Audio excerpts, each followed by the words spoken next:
Il existe des silences qui résonnent plus fort que les cris.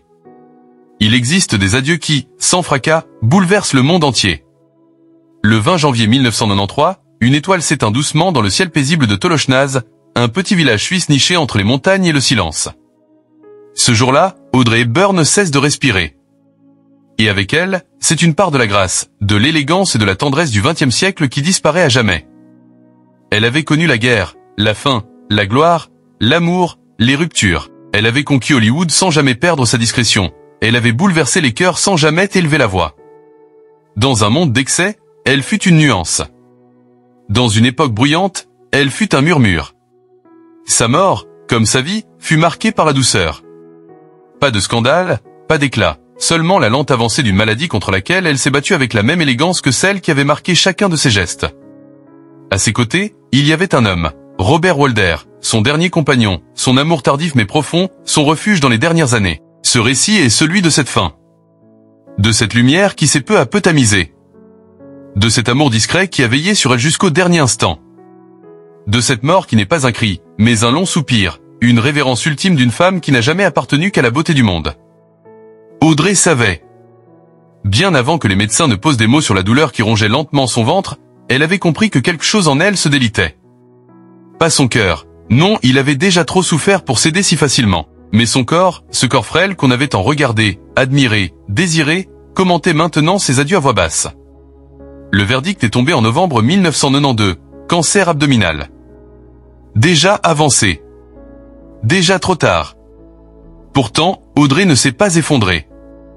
Elle a simplement baissé les yeux, esquissé un sourire tendre, presque pudique, et demandé à rentrer chez elle. Pas à Hollywood. Pas à Rome. Pas même à Paris. Audrey a choisi de finir sa vie à Tolochnaz, cette petite commune suisse où elle vivait loin des projecteurs depuis des années. Là-bas, entre les sapins et les collines enneigées, elle avait trouvé le calme, l'équilibre, une forme de paix que le monde ne lui avait jamais vraiment offerte. Et c'est laquelle a décidé d'attendre. Pas la fin, mais l'apaisement. Le 1er décembre, elle quitte Los Angeles à bord d'un jet privé, offert par son ami Hubert de Givenchy. Ce couturier, son frère d'âme, son complice de toujours, savait que ce dernier voyage devait être doux, presque secret. À bord, elle est allongée, le regard rivé sur le ciel. Elle souffre, mais elle ne se plaint pas. Elle est épuisée, mais elle continue de sourire, surtout à lui, à Robert, l'homme qu'elle aimait depuis plus d'une décennie et qui ne la quitte plus d'une seconde. Dans les jours qui suivent son retour en Suisse, le monde entier commence à retenir son souffle. Mais Audrey, elle, respire encore. Moins fort. Moins longtemps. Mais avec cette intensité muette qui n'appartenait qu'à elle. Elle reçoit ses proches dans le silence feutré de la maison. Elle écrit quelques mots, parfois, à ses fils, à ses amis. Elle leur parle doucement. Et parfois, elle ferme les yeux plus longtemps. Comme si elle s'habituait à l'obscurité. Le 24 décembre 1992, un mois avant sa mort, elle regarde le sapin de Noël allumé près de la fenêtre. Elle ne dit rien, mais ses larmes parlent pour elle. Ce sera son dernier Noël. Elle le sait. Robert aussi, mais aucun des deux ne l'admet. Car l'amour, dans ces instants-là, ce n'est pas de se dire la vérité. C'est de continuer à croire au miracle, même quand le miracle s'éloigne. Audrey Hepburn s'éteignait doucement. Comme une bougie qu'on n'éteint pas, mais qui se résigne elle-même à laisser la nuit entrer. Il n'était pas le plus célèbre, ni le plus flamboyant. Mais Robert Walder fut, sans doute, l'amour le plus paisible qu'Audrey ait jamais connu. Acteur d'origine néerlandaise, veuf de l'actrice Mère Lebron, il était déjà rompu aux tempêtes de la vie quand il croise Audrey au milieu des années 80. Elle, fatiguée des illusions, lui, habité par la tendresse tranquille de ceux qui n'ont plus rien à prouver. Ce fut une rencontre sans éclat, mais essentielle. Avec Robert, Audrey découvre enfin ce qu'elle n'avait jamais goûté, la stabilité, la lenteur, l'écoute. Pas de scandale, pas de flash, pas d'excès. Juste deux âmes qui se sont trouvées quand tout semblait déjà joué.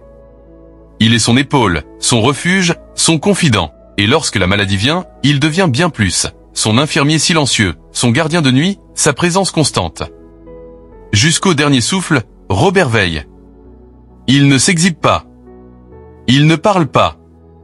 Il aime, simplement, dignement, comme on accompagne une reine vers son dernier sommeil.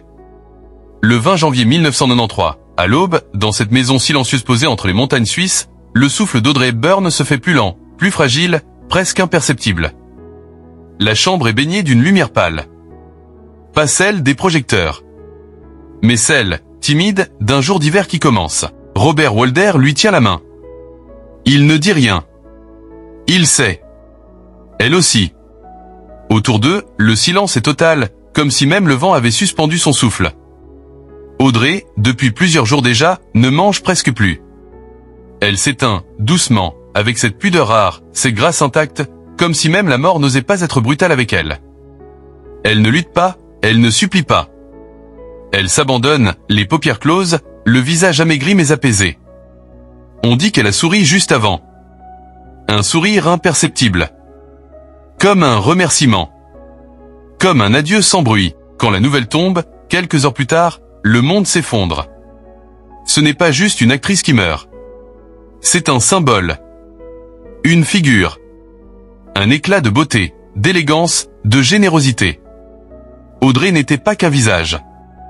Elle était une époque, une idée, un rêve. Et ce rêve venait de s'éteindre.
Certains diront qu'il est mort de vieillesse.